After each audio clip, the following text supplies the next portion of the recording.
Welcome to the latest edition of Extra Time. Thank you as always for your tweets. Jules was 25 minutes late today, wasn't he, Stephen? We were here making polite conversation. No. Yeah, I never noticed. Oh my God. I can't believe you... Well, the truth hurts. But we did learn during the 25 minutes that Stevie does a mean Sean Connery impression. Stevie? Come on. Hold on. It's a long shot, but it just might work. Yes! Very good. I like that. That'll do. Yeah. I'd say that's held under pressure, by the way. Well, that's it, Stevie. And is it chilly in your house? I'll answer the questions. You've got your jersey on. You're not going to put the heating on yet? Tell Lucas I made the money. I can just go and turn the heating on. Huh?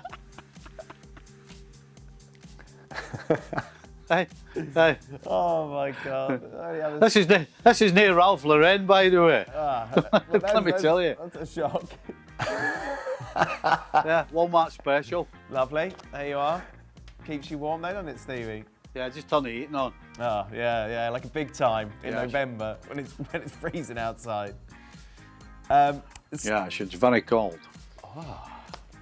Stevie, do you believe that Jota should be starting over Firmino, or should Klopp play all four of his star attackers, similar to what he did against Sheffield? Not yet, no. I don't think the front three have any of them deserve not to start. And so the answer is no. Yeah, he did try it. I think he played him right-hand side of the middle three against Sheffield, didn't he?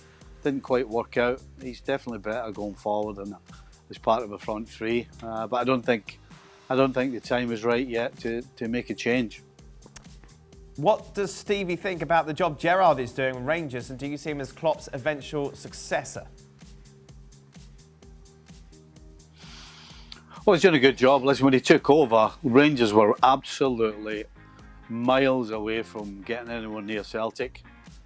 He's quietly and steadily built up his squad. He's, the quality in the squad, your average player is way higher than it was. So now they're actually competing with Celtic to win the Scottish Premier League. I think they're still top of the league. So he's doing a fantastic job. Now, it's a bit of a leap to go from the Scottish Premier League to Liverpool. I'm not saying it's not possible. It just seems a little unlikely. I would assume that he would be better suited to come in and be an assistant or something like that to begin with, and then become the manager. Maybe that's a bit harsh on Gerrard, because I'm sure, having been the manager, that's all you want to be. You don't want to be an assistant. Yeah. It's great when you have to make decisions. So I think it would be a bit of a jump. Maybe if he goes to a middle of the table Premier League side and maybe has a couple of years there and then gets the Liverpool job. If of course Liverpool are still top of the tree. It's quite a long answer. Another question for Stevie, because Jules was late. We're ignoring his question. Stevie, if you get 3 tickets to see a Champions League final, which other 2 boys from the cast would you bring along? Well, not Jules, obviously, because he'd missed the first half. Me? So if 3 of us were to sit and watch a game. Yes. Yeah, to the Champions League final. Think about this. Robbo. Robbo? Aye. No, well, because I sat watch the Champions League final with Robbo. Yes. That was Liverpool Spurs. Tottenham. Yeah. Who would the last one be?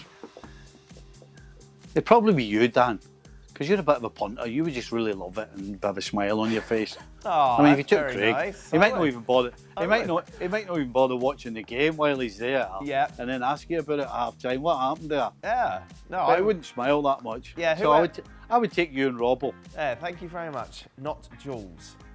Stevie, ESPN FC. I'm surprised you didn't say Gab Marcotti. Oh God, you want to sit next to Gab on it during a game. Stevie, you know when this stadium was built, don't you?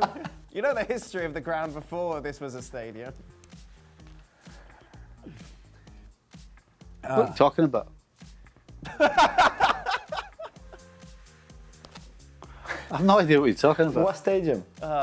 Gab has got a story about everything. Wherever you go, it would be like, oh, you know the history of this brick? It was put here in 1871 by John D. Right. Bellingham.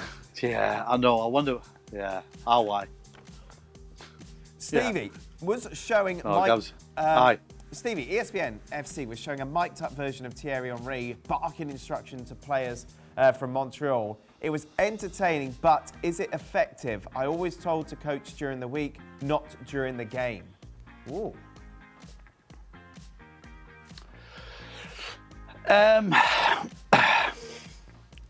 It depends. It depends what you're barking, and it depends who you're barking at. You know, you'll have guys who will just, although you can't do it now because there's no fans in the stadium. It was always easy just to give the old rubber ear and give it one of them. Oh, you know, I can't hear. And also, you have to figure out at the time whether the information is just some emotional wreck on the side shouting and screaming at you for no particular reason. Yeah. So there's a combination of reasons why you would listen to it, but there are a couple why you would. Jules, it must be more apparent to you now when you're going to these stadiums and you can obviously hear everything, the managers that are quiet and the others who are always talking. Yeah, and it's fascinating, to be fair, to just look at them and listen to them. And most of them talk a lot and shout a lot. Klopp, Arteta, Pep, and sometimes what we saw from Thierry, for example, is very similar. Sometimes they say very simple things, like you even hear at grassroots level, for example. And sometimes it's a bit more complicated. Sometimes they're not happy and they shout more than you expect them to almost, and they shout on a player.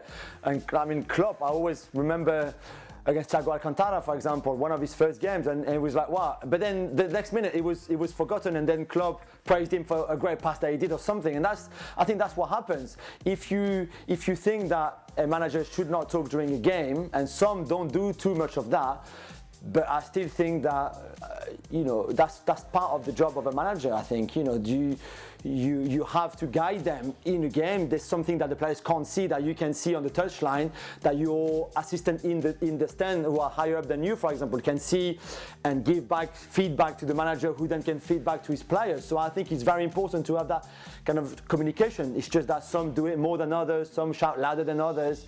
It depends on the personalities as well, I guess. The dynamic we had at Liverpool, Dan, was the opposite. It was Ronnie Moran who was the one screaming, close the ball down, get back, get up, get sideways, get round, do this, do that. And then the manager now and again would chirp in, whether it was Kenny or anybody else. And so that I don't know whether it's because I was brought up that way, but that I thought was a better way of doing it. Right. I can't imagine listening to Kenny or Paisley or Joe constantly screaming this and screaming that, because eventually, and again, it might be the era we were brought in, number one, no question, you would stop listening. And then eventually it would start affecting the relationship, because somebody shouting and screaming at you constantly, you just get sick fed up of it. Yeah. Sick fed up. You talk to some of the Man City players when Stuart Pearce was there. It used to drive them insane because it was just constant. So not just during the game, but then when they came off, and it was just too much. That really intrigues me, Stevie. Stuart Pearce played at the highest level. How come he can't relate to that? Well, I guess he just listen. He was passionate when he played, and I guess when he's on the sideline, he's kicking every ball, and he's heading everything, and he's doing this and doing that, and listen. I'm guessing he can't help himself. He just probably cannot help himself. Yeah. And by the way, again, if you're a manager and you're standing for 90 minutes and you're constantly barking, I'm kind of the same as you, Dan. There's something been missing during the week in training or before the game. Right. Because you shouldn't have to stand for 90 minutes and tell people where to go and where to be and what to do. I mean, that don't seem right to me.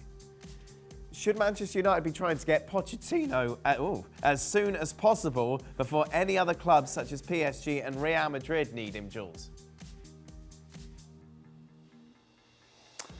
It's a good question. It's a really good question. Again, do you think that Ole Gunnar Solskjaer can take this team forwards to do better than they did last season when they finished third, for example, and went to the semi-final of the Europa League and the semi-final of the FA Cup, for example? Do you think he can do that? I'm not convinced, I have to be honest. Despite some good performances along the 18 months, almost 2 years now he's been in charge, I think Pochettino is a better manager.